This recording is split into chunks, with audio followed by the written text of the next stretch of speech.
देखिए, चिराग पासवान जी को जो अपना स्टैंड लेना था स्टैंड लिए और अपने हिसाब से संगठन का विस्तार करते हुए उन्होंने बहुत सारा फेरबदल भी किया है। तो उनका अपना विचार है और हम लोग देखिए राजनीति संभावनाओं का खेल है शुरू से। जरूर राष्ट्रीय लोक समता पार्टी चाहेगी कि हम लोग साथ मिलकर काम करें, लेकिन बिहार की राजनीति जो है अब टर्न लेने वाली है। बहुत जल्द ही आप देखिएगा कि जो भी होगा मजबूत होगा।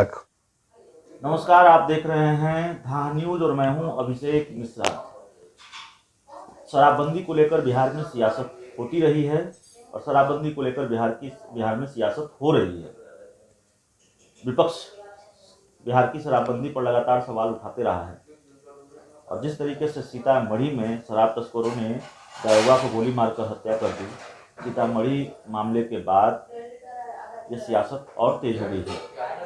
न सिर्फ विपक्ष बल्कि जेडीयू के सहयोगी बीजेपी के नेता भी सवाल उठा रहे हैं। पहले बीजेपी एमएलसी संजय पासवान ने यह कहा कि सरकार को पुनर्विचार करना चाहिए शराबबंदी के फैसले पर, सीएम नीतीश कुमार को पुनर्विचार करना चाहिए। और फिर बीजेपी के विधायक ज्ञानेंद्र सिंह ज्ञानू ने भी शराबबंदी को खेल बताया है, जैसा कि मीडिया रिपोर्ट्स के हवाले से जानकारी है। तो शराबबंदी की सियासत पर हम बात करेंगे रालोसपा के प्रदेश महासचिव और प्रवक्ता धीरज सिंह कुशवाहा जी से। धीरज सिंह कुशवाहा जी हमारे साथ हैं। धीरज जी, शराबबंदी को लेकर लगातार सवाल उठते रहे हैं, सियासत होती रही है, कैसे देखते हैं इन बयानों को और शराबबंदी को लेकर रालोसपा का स्टैंड क्या है? अभिषेक जी, हम लोग शुरू से बोल रहे हैं कि शराबबंदी जो है ये अच्छा कदम है, लेकिन शराबबंदी में सबको सपोर्ट करना होगा। आप देखे होंगे जिस तरह से शराब माफिया लोगों का मन बढ़ा है, मनोबल बढ़ा है और विशेष रूप से प्रशासनिक अफसर लोग मिलकर और इसका जो है उसमें मदद करते हैं, तो ये सबसे बड़ा कारण है। सरकार तो इस पर सख्त है ही, इसके साथ ही प्रशासन को भी इस पर लगना होगा।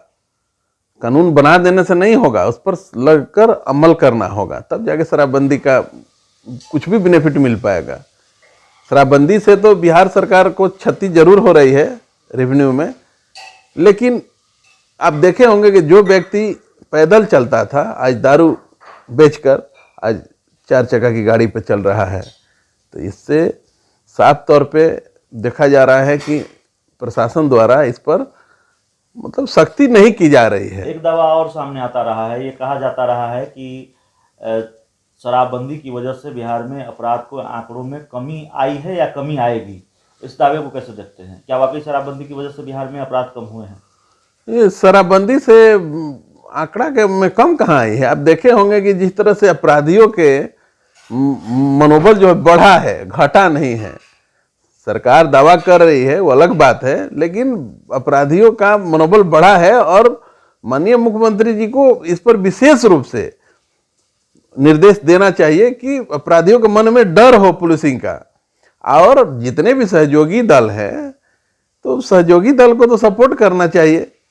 अब किसी का व्यक्तिगत विचार हो सकता है कि शराबबंदी से नुकसान हो रहा है, वो अलग बात है, लेकिन कुल मिला जुलाकर यही है कि सख्ती जब तक नहीं होगा, अपराधियों का मन में जब तक डर नहीं बैठेगा, तब तक ये थमने वाला नहीं है। धीरज जी, एक आखिरी सवाल आपसे, और ये सवाल राजनीतिक सवाल है। अक्सर जो बिहार के राजनीतिक दल हैं वो ये दावा करते हैं, खासकर विपक्ष के राजनीतिक दल, कि बिहार में मध्यावधि चुनाव होने वाला है। रालोसपा को भी क्या, हालांकि ये सवाल कई बार हम आपसे पूछ चुके हैं, तो रालोसपा को क्या मौजूदा वक्त में लगता है कि मध्यावधि चुनाव बिहार में हो सकते हैं, जो स्थिति और परिस्थिति है? और इसी में दूसरा सवाल यह है कि अगर हो सकते हैं तो तैयारी क्या है? देखिए, शुरू से हम लोग कह रहे हैं अभिषेक जी कि चुनाव में सारी पार्टियां एक दूसरे से गठबंधन करके लड़ी और अभी एनडीए को जनादेश प्राप्त हुआ है, जनता का आशीर्वाद प्राप्त हुआ है, सरकार चले। देखिए, बीच में चुनाव होना ये जनता पर एक बोझ है, जनता का ही नुकसान है। अब तो देख रहे हैं कि महंगाई जिस तरह से बढ़ रही है, तो हम लोग कहाँ चाहेंगे कि चुनाव हो। लेकिन राष्ट्रीय लोक समता पार्टी का ये कहना है कि हम लोग लगे हुए हैं, अपना संगठन को मजबूत कर रहे हैं। आगे जब जो भी चुनाव होगा, अब हम लोग के तो हाथ में है नहीं चुनाव कराना, हम लोग अपना संघर्ष में हैं, तो चुनाव जब होगा तब हम लोग लड़ेंगे। लेकिन अभी एनडीए को जनादेश प्राप्त है, सरकार चल रही है और मुझे लगता है कि सरकार चलेगी। तो चिराग पासवान बिहार में हैं, चिराग पासवान की तरफ भी दोस्ती का हाथ बढ़ा रहे हैं क्या, या उस दिशा में सोच रहे हैं क्या कुछ? देखिए, चिराग पासवान जी को जो अपना स्टैंड लेना था स्टैंड लिए, और अपने हिसाब से संगठन का विस्तार करते हुए उन्होंने बहुत सारा फेरबदल भी किया है, तो उनका अपना विचार है। और हम लोग देखिए, राजनीति संभावनाओं का खेल है, शुरू से बोलते रहते हैं। वो मेरे साथ आ जाए या हम उनके साथ जाए, दोनों एक ही बात होती है। राजनीति में गठबंधन छोटी पार्टी हो बड़ी पार्टी होते रहती है। जरूर राष्ट्रीय लोक समता पार्टी चाहेगी कि हम लोग साथ मिलकर काम करें। हम लोग देखे होंगे, आप जिस विधानसभा चुनाव में 5-6 पार्टियां मिलकर हम लोग गठबंधन बना के चुनाव लड़े भी थे, और सबसे ज्यादा नुकसान हम ही लोग पहुंचाए थे। ठीक है, हम लोगों को तो आप ये मानते हैं कि नुकसान तो पहुंचा दिया, लेकिन चिराग पासवान अगर साथ आ जाते हैं तो अपने गठबंधन का फायदा भी कर लेंगे और विरोधियों का नुकसान भी कर देंगे? देखिए, विरोधियों का बात नहीं है। इस विषय के लिए राष्ट्रीय अध्यक्ष जी जो भी फैसला लेंगे, उनके संज्ञान में सारी बातें रहती हैं। लोग आते हैं, मिलते जुलते रहते हैं, जो भी फैसला लेंगे हम लोग उनका स्वागत करेंगे। ये मेरा विषय नहीं है अभिषेक बाबू। लेकिन बिहार की राजनीति जो है अब टर्न लेने वाली है। बहुत जल्द ही आप देखिएगा कि जो भी होगा मजबूत होगा।